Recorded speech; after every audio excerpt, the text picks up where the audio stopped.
Mu'az bin Sa'id Hawa, seorang pensyarah di satu universiti di Jordan, tuan-tuan, dan merupakan imam dan khatib di Masjid Awwa bin Jordan. Sambungan kitab kita, tuan-tuan. Malam ni kita akan tengok sedikit sebanyak biodata Al-Murabbi Syekh Dr. Mu'az Sa'id Hawa. Bismillahirrahmanirrahim.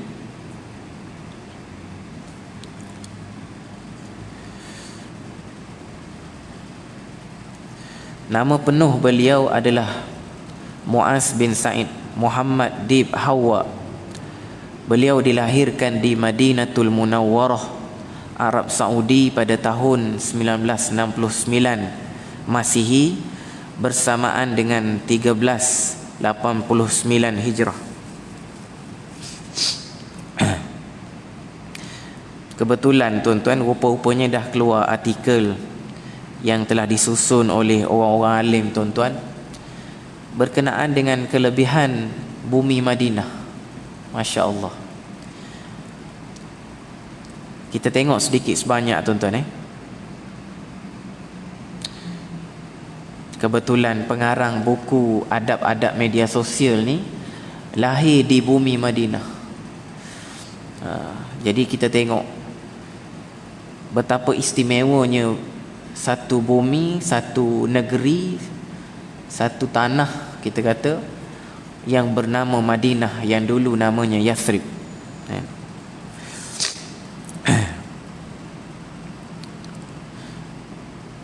Dalam satu artikel ni sebut, wa makanul iltiqa'ul muhajirin wal ansar wa hiya asimatul muslimin al-ula.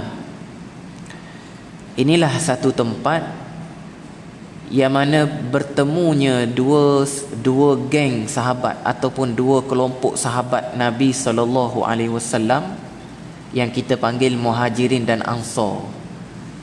Sebagaimana tuan-tuan biasa dengar dah, mood bulan Muharram ni, kita banyak dengar para asatizah kita menghurai, bercerita berkenaan dengan peristiwa hijrah, kan? Jadi dalam peristiwa hijrah kita sedia maklum bagaimana dalam peristiwa ini berlakunya gabungan umat Islam, menyebabkan umat Islam jadi kuat. Yang asalnya tak berapa nak kuat, nasib Nabi dan para sahabat di Mekah dalam keadaan tertekan, ditekan, diseksa, dibunuh. Kemudian Allah Ta'ala perintahkan supaya hijrah ke bumi Madinah. Jadi berlakulah gabungan besar dua kelompok sahabat Nabi SAW, iaitu Muhajirin dan Ansar di bumi Madinah. Muhajirin ni orang Mekah, Ansar ni orang Madinah, tuan-tuan. Ini sahabat-sahabat yang beruntung, tuan-tuan. Dan anda teringat nak sebut apa maksud sahabat? Apa maksud sahabat? Kita bercakap sama-sama kita ni lain. Ni sahabat saya, ni kawan saya. Tu biasalah bahasa kita, tuan-tuan. Tapi bahasa sebenar sahabat Nabi ni, sahabat yang dinisbahkan kepada sahabat Nabi SAW ni, orang yang hidup di zaman Nabi, yang dapat melihat Nabi, yang beriman dengan Nabi SAW dan mati dalam Islam. Itu definisi sahabat. Dia hidup di zaman Rasulullah, hidup di zaman Nabi, dia dapat bertemu melihat Nabi, kemudian dia beriman kepada Nabi, dia masuk Islam, dan dia mati dalam keadaan Islam. Kalau tak ada syarat tu, dia tak dikatakan sahabat Nabi, tuan-tuan. Contoh siapa dia, tuan-tuan? Abu Jahal. Abu Jahal dia hidup zaman Nabi, dia tengok Nabi, tapi dia tak masuk Islam, dia tak beriman pada Nabi, dia mati dalam keadaan kafir. Na'udzubillah min zalik. Jadi tidak dikatakan sahabat lah. Ada juga seorang yang pelik ni, nama yang istimewa, Nama dia Uwais Al-Qarni. Dapat kat kita orang Melayu, Awis. Ada kawan anak tuan-tuan, masa belajar dulu, Awis Qarni. Kalau sebutan yang betulnya Uwais Al-Qarni, orang Yaman. Dia hidup di zaman Nabi. Waktu dia hidup di zaman Nabi, dia berada di Yaman. Nabi tak pernah sampai di Yaman. Sahabat Nabi pernah sampai di Yaman, Imam Syafi'i pernah sampai di Yaman, tapi Nabi tak pernah sampai di Yaman. Uwais Al-Qarni, satu hari dia bertekad nak bertemu, nak berjumpa dengan Nabi. Mak dia sakit, dia orang miskin. Dia tinggalkan mak dia dah lepaskan dia dalam keadaan yang sangat berat sebab mak dia sakit. Mak dia suruh pergi sekejap je lah. Dia janji dia nak jumpa dengan Rasulullah, lepas tu dia nak balik.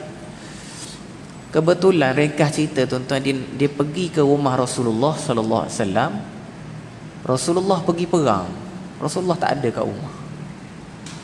Jadi ketuk-ketuk pintu, keluar Aisyah. Keluar, Rasulullah pergi mana? Rasulullah pergi jihad. Jadi dia tak ada masa banyak untuk berada di Mekah. Dia tak ada masa banyak, jadi dia balik. So ringkas ceritanya, Uwais Al-Qarni ni dalam kategori tabi'in. Dia bukan sahabat. Dia hidup zaman Nabi. Dia tak sempat bertemu dengan Nabi walaupun dia orang Islam. Ni Uwais Al-Qarni. Cuma specialnya Uwais Al-Qarni ni, Nabi pesan pada sahabat, kalau kamu berjumpa dengan Uwais Al-Qarni musim haji kan, minta jumpa dengan dia, mintalah supaya dia doa pada Allah, doa dia mustajab, doa dia makbul. Tapi bila tanya-tanya orang kampung Uwais Al-Qarni ni, orang tak kenal belaka. Tapi hebatnya Uwais Al-Qarni, nama dia terkenal di langit, nama dia tak terkenal di bumi. Cuma zaman berzaman tuan-tuan, tak tahu berapa ratus tahun, berapa ribu tahun dah dengan kita sekarang ni, orang sebut nama Uwais Al-Qarni, jadi terkenal jugalah dia kan. Itu nak sebut sedikit sebanyak berkenaan dengan sahabat. Balik pada perbincangan kita yang asal tuan-tuan, di antara kelebihan bumi Madinah ni bertemunya dua kelompok sahabat yang besar, iaitu Muhajirin dan Ansar. Muhajirin orang Mekah, Ansar orang Madinah, digabungkan tuan-tuan, Islam makin kuat. Nabi mempunyai supporter yang lebih ramai, lebih kuat, menyebabkan terbentuknya negara Islam Madinah. Wahia asimatul muslimin al-ula. Itulah negara orang Islam yang pertama dalam sejarah Islam, tuan-tuan.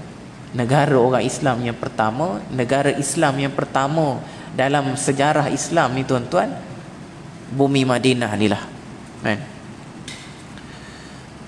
Wa fiha furidul jihad, di situlah, di bumi Madinah lah difardukan, diwajibkan kewajipan jihad.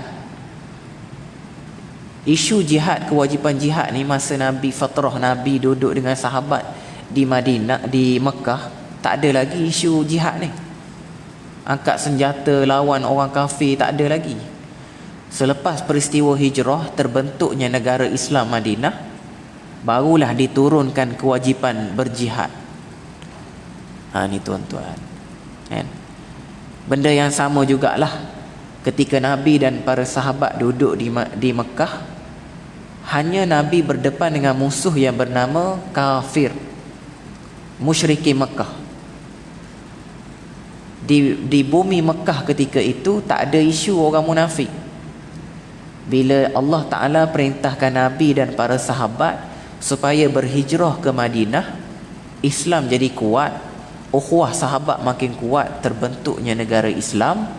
Ketika itulah wujudnya satu kelompok yang menempel kepada orang Islam, iaitulah puak-puak munafik. Ni tuan-tuan, puak-puak munafik yang dikepalai oleh Abdullah bin Ubay bin Salul. Abdullah bin Ubay bin Salul ni tuan-tuan, dia sangat benci pada Nabi. Salah satu sebab apa tuan-tuan? Sebelum peristiwa hijrah, orang banyak duk sebut dialah yang layak yang terbaik sekali untuk menjadi ketua negara Madinah, Yasrib. Bila berlakunya peristiwa hijrah, Nabi dan para sahabat sampai di bumi Madinah, Nabi terus dilantik jadi ketua negara Islam Madinah. Tenggelam Abdullah bin Ubay, tenggelam. Itu dia nak marah sangat tu, kan? Sampai dia buat macam-macam perancangan jahat untuk musnahkan Nabi dan para sahabat. Wa ilaiha hajara rasulir rahmah wa fiha asha akhir hayatihi sallallahu alaihi wasallam. Ni istimewanya bumi Madinah ni tuan-tuan. Nabi sallallahu alaihi wasallam banyak habiskan masa dia hidup di bumi Madinah. Walaupun Nabi ni dilahirkan di Mekah, tapi Nabi banyak menghabiskan sisa hidup dia di Madinatul Munawwarah. Kemudian disebut lagi wa biha mata, di bumi Madinah lah Nabi wafat. Istimewa tuan-tuan. Di bumi Madinah terbentuknya negara Islam, di bumi Madinah bertemunya Muhajirin dan Ansar, disyariatkan jihad. Nabi terus hidup, banyak kehidupan Nabi di bumi Madinah, dan Nabi juga wafat di bumi Madinah. Subhanallah. Kalau dengar cerita macam ni tuan-tuan tak sabar nak pergi Madinah. Itu yang kadang-kadang kita pelik orang yang tak nak pergi Madinah ni, orang yang tak nak pergi Mekah, tak nak buat umrah. Padahal Madinah ni bumi yang istimewa. Sebab tu ana rasa ana pernah sebut sebelum ni tuan-tuan, kuliah yang sebelum lama dah. Istimewanya orang yang bercita-cita nak mati di Madinah. Nabi sebutlah hadis. Siapa-siapa yang berusaha, dia bercita-cita nak mati di Madinah, bukan bunuh diri tuan-tuan, jangan silap faham. Sampai di Madinah tikam perut ataupun terjun bangunan. Tu silap faham tu. Dia nak mati di Madinah, bercita-cita nak mati di Madinah. Allah Ta'ala makbulkan doa dia, cita-cita dia mati di Madinah. Nabi kata, aku akan menjadi pemberi syafaat kepadanya pada hari kiamat. Hadis ni tuan-tuan, Sayyidina Umar dengar, Sayyidina Umar tahu. Sayyidina Umar terus berdoa, ya Allah, wafatkanlah aku di bumi Madinah. Allah Subhanahu wa ta'ala makbulkan doa Sayyidina Umar. Sayyidina Umar mati di bumi Madinah. Allahu Akbar. Untung bukan sekadar wafat, mati di bumi Madinah. Kubur Sayyidina Umar dekat dengan kubur Nabi. Kubur Nabi, Abu Bakar, Umar, dalam satu bilik Aisyah. Ketika inilah cerita pelik berlaku pada Aisyah. Aisyah ketika duduk dalam bilik dia, Rasulullah wafat. Dia buka aurat dia, pasal dia duduk dalam bilik seorang, tak ada masalah lah. Pasal kubur pun kubur suami dia, Rasulullah. Kemudian Abu Bakar pula wafat. Abu Bakar ayah Aisyah tanam sebelah Rasulullah.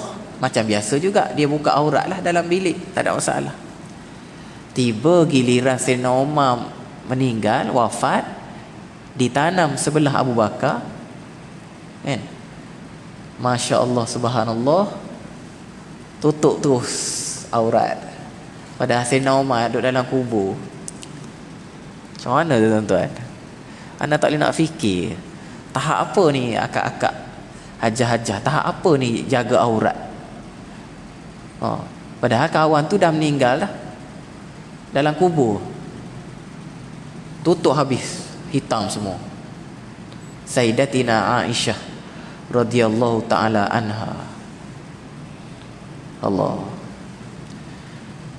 anak duk perhati akhir-akhir zaman ni tuan-tuan, susah kita nak jumpa orang perempuan yang jaga aurat.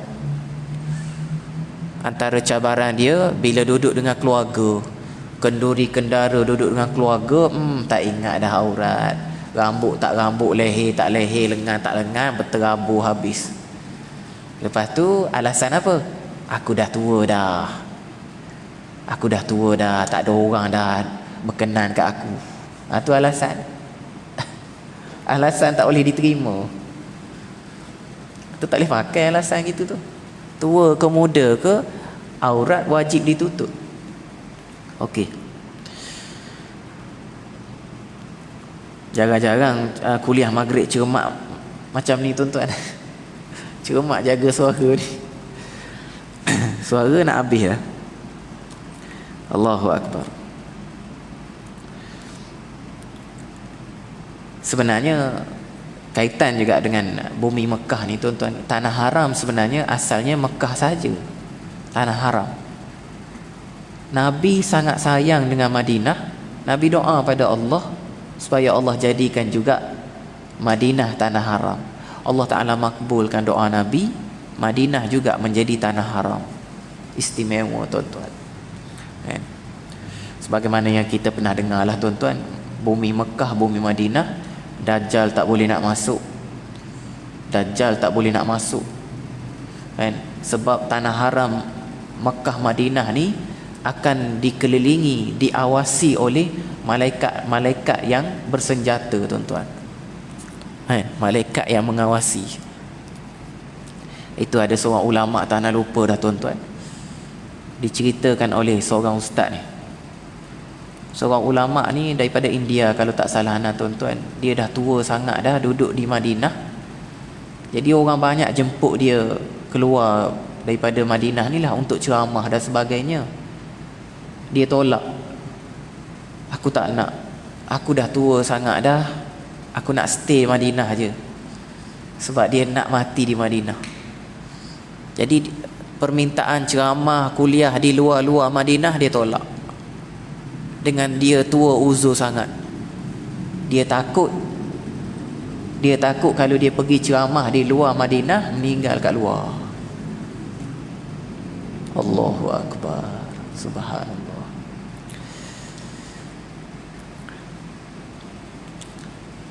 Kalau yang terbaru, yang baru-baru ni lah, rakyat Malaysia yang mati di Madinah. Pendakwah bebas terkenal di negara kita, Ustaz Azli Taliban.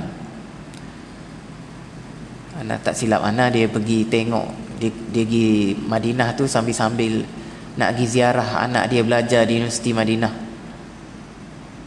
Dengan takdir Allah, dengan kuasa Allah, meninggal di bumi Madinah, ditanam di perkuburan Baqi', tuan-tuan. Kalau tak salah kubur dia sebelah kubur cucu Rasulullah sallallahu alaihi wasallam. Allahu Akbar. Untung tuan-tuan ni. Mudah-mudahan Allah Ta'ala berikan kita mati di tempat yang baik tuan-tuan ni. Kalau tak mati di bumi Madinah pun, mati di tempat yang baik, mati dalam masjid. Masjid Kota Damansara ni semenjak dibuka sampai sekarang, ada ke yang meninggal dalam masjid? Ada? Anak pasal anak baru lagi tuan-tuan. Tak sampai setahun lagi anak bertugas sini. Tuan-tuan orang lama sini ada ke meninggal kat dalam masjid? Yang banyak ada kita duk tengok, yang bawa dalam masjid ni mayat dah, yang semayang jenazah ni. Yang meninggal dalam masjid, tak dengar lagi tuan-tuan. Allahu Akbar. Mudah-mudahan kita menjadi pilihan Allah Subhanahu wa ta'ala.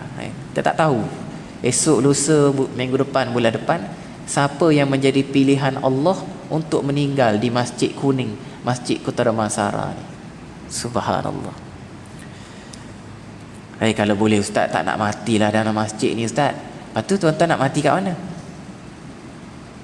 Kalau boleh tak nak mati ustaz. Tak boleh gitu. Kena mati juga. Kalau boleh tak nak mati ustaz kat masjid ni. Lepas tu nak mati kat mana? Mati kat rumah.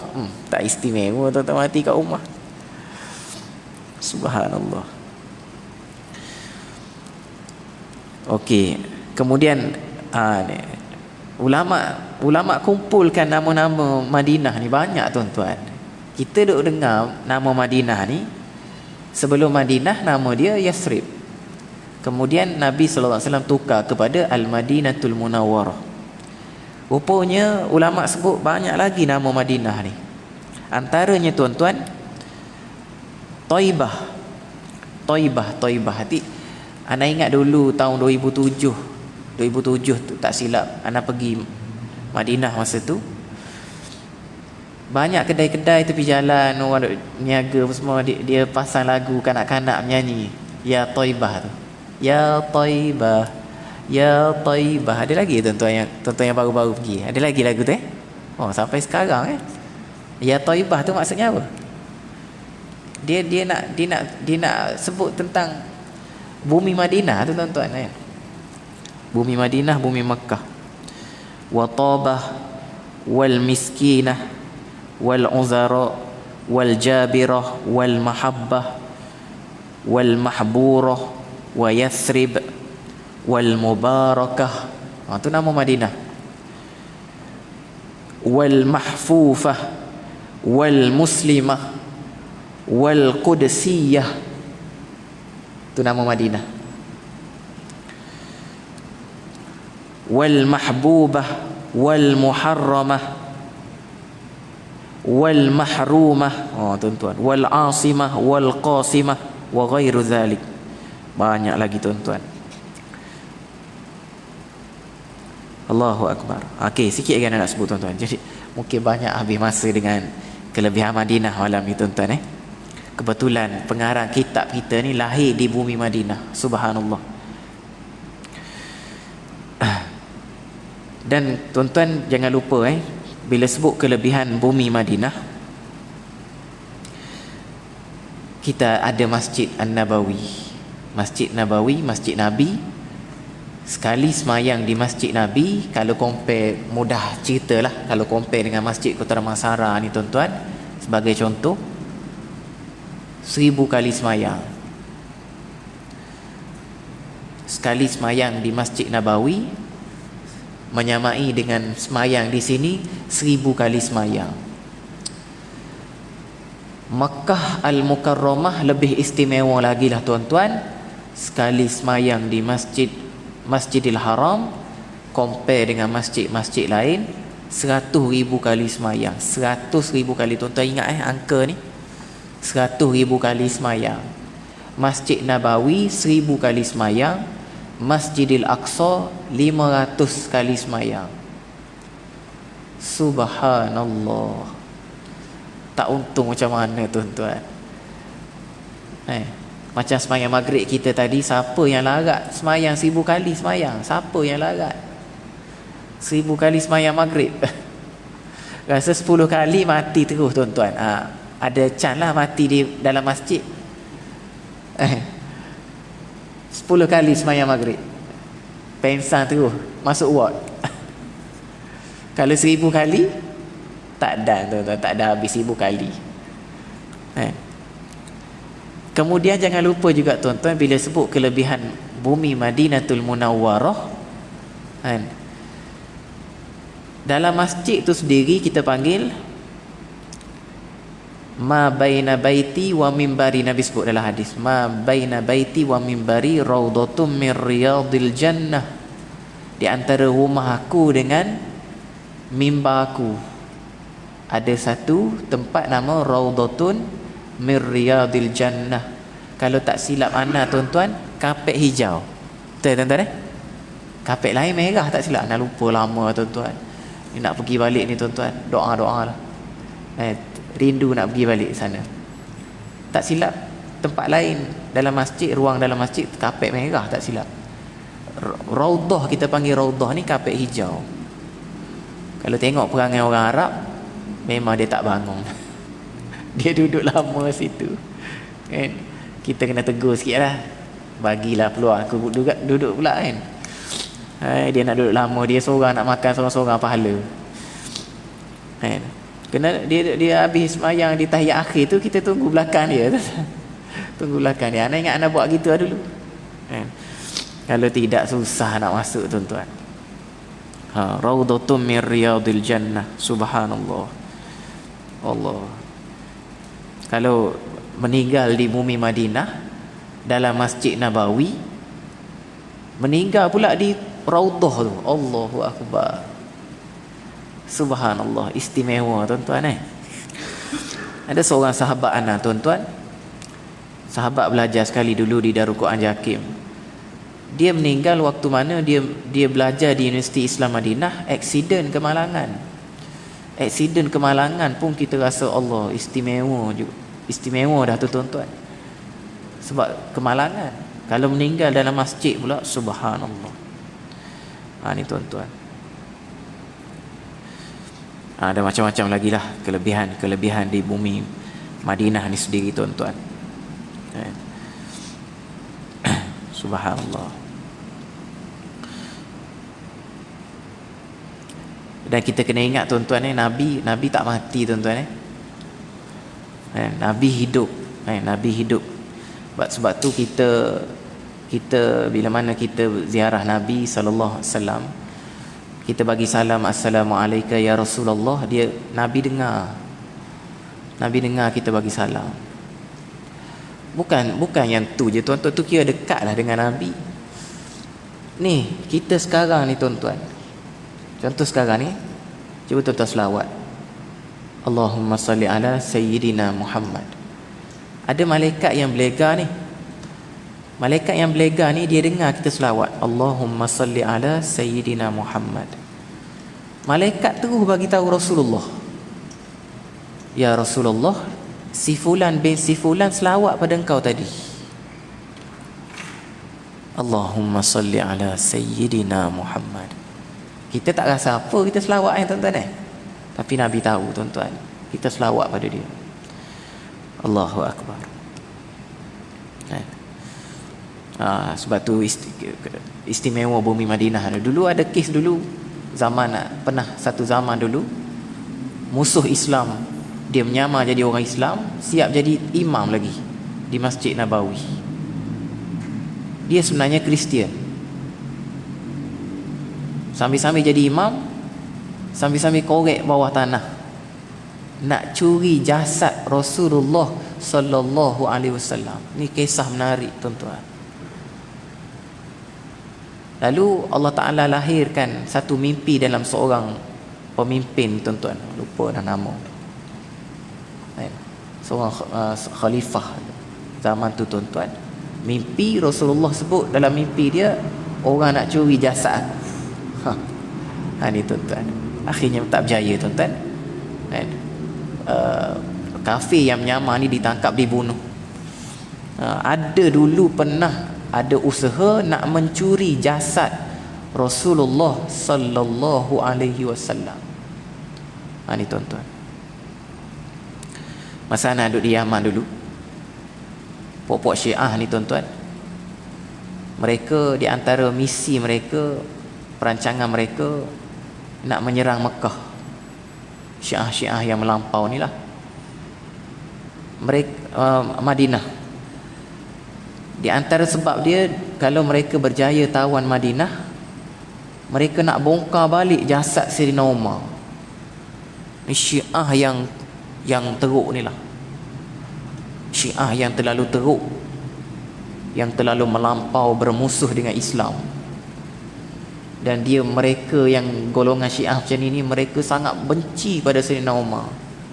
Kalau mereka berjaya menawan bumi Madinah, mereka akan bongkar jasad Sayyidina Umar. Bagi lalu azan sekejap, kita sambung sikit ya, untuk penutup tuan-tuan, insya-Allah.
innaka la tukhlif.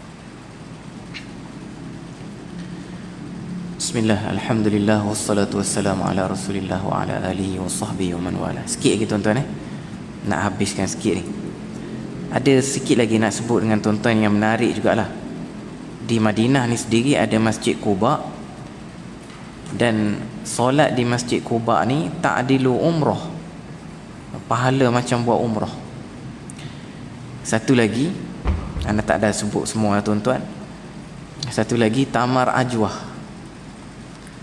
Tamrun al-ajwah wa huwa naw'un min anwa'it tamril Madinah allati taqiya minas sam was-sihr. Kelebihan tamar ajwah ni tuan-tuan, boleh cegah daripada sam ni kata apa? Racun. Sam ni racun, dan was-sihr sihir, racun dan sihir. Tuan-tuan, ikhtiarlah, ikhtiar. Saya makan banyak dah ustaz, kurma ajwah ni tak ada apa pun. Itulah ujian kita tuan-tuan. Jadi kena sebut juga, kurma ajwah ni bukan Tuhan. Dia tak ada kuasa. Yang bagi kuasa hanyalah Allah SWT. Jadi tuan-tuan niatlah, tuan-tuan nak makan kurma ajwah tu, ya Allah, tuan-tuan tengah sakit sekarang ni, ya Allah, mudah-mudahan aku makan kurma ajwah ni jadi asbab sihat penyakit aku. Bismillah. Kita tuan-tuan niat gitu. Bukan kata inilah penyembuh penyakit aku kan. Nauzubillah min zalik. Okey.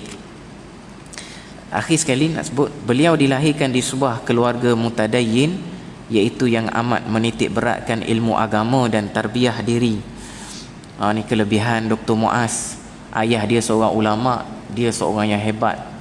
Dia membesar dalam suasana agama tuan-tuan.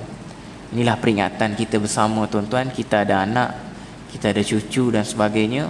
Kena usaha jugalah dalam rumah tangga kita untuk kita wujudkan suasana agama. Kalau tak boleh 100%, 90%. Kalau tak boleh 90, 80. Kalau tak boleh 80, 70 gitu tuan-tuan. Yang risaunya tak ada peratus langsung. Dalam rumah tangga kita ni memang dunia sungguh. Sebagaimana Ana pernah sebut tuan-tuan, ada orang buat kajian rumah akhir zaman ni, dia jadi macam pusat hiburan, ataupun hotel, ataupun restoran. Na'uzubillah min zalik. Restoran makan-makan, kita dengan anak-anak makan-makan je. Pesanan agama tak ada. Ataupun hiburan, dengan anak-anak tengok TV je. Tak pernah baca sekali Quran, tak pernah cek Quran anak-anak, contoh tuan-tuan Ataupun hotel, kira rumah ni gambaran hotel lah, tidur selesa. Na'uzubillah min zalik. Kita nak suasana agama tu tuan-tuan. Pesan, baca hadis, pesan, berdoa. Jangan lupa anak kita sendiri nak masuk tandas, anak kita nak masuk tandas, Along jangan lupa kaki kiri. Anak kita kecil kan, dia tak ingat. Kadang-kadang dia nak kencing ni, tak tahan ni, masuk kaki kanan gitu je. Doa jangan lupa, Allahumma inni a'udzubika minal khubusi wal khaba'is. Gitulah tuan-tuan, suasana agama dalam rumah. Bapa beliau almarhum Imam Al-Alim Ad-Da'iyah Sa'id Hawa rahimahullah merupakan salah seorang pendakwah yang terkemuka dan menjadi rujukan para pendakwah dan ahli gerakan Islam di seluruh dunia tuan-tuan. Banyak dia karang kitab tuan-tuan, antaranya kitab Jundullah, kitab Al-Asas fi Tafsir, kitab Tazkiyatul Ams, banyak lagi kitab-kitab yang dia karang Al-Allamah Sa'id Hawa ni sendiri tuan-tuan. Jadi itulah sedikit sebanyak kita bincang pada malam ni. InsyaAllah kita akan sambung lagi biodata Murabbi Dr. Muaz ni sendiri. Untuk siri-siri akan datanglah insyaAllah, kalau ada kesempatan peluang lagi insyaAllah. Segala yang baik datang daripada Allah Subhanahu wa ta'ala. Segala yang kurang, kelemahan diri sendiri, hakikatnya semuanya datang daripada Allah Subhanahu wa ta'ala.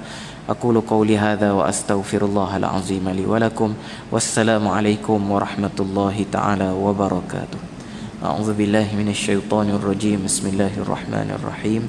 Alhamdulillahi rabbil alamin, wassalatu wassalamu ala asyrafil anbiya'i wal mursalin wa ala alihi wa sahbihi ajma'in. Allahumma ja'al jam'ana hadha jam'an marhuma wa tafarruqana min ba'dihi tafarruqan ma'suma wa la taj'al Allahumma fina wa la ma'ana wa la man yatba'una syaqiyyan wa la matrudan wa la mahruma. Wa sallallahu ala sayyidina Muhammad wa ala alihi wa sahbihi ajma'in. Walhamdulillahi rabbil alamin. Tangguh dengan tasbih kafarah dan salawatullah subhanahu.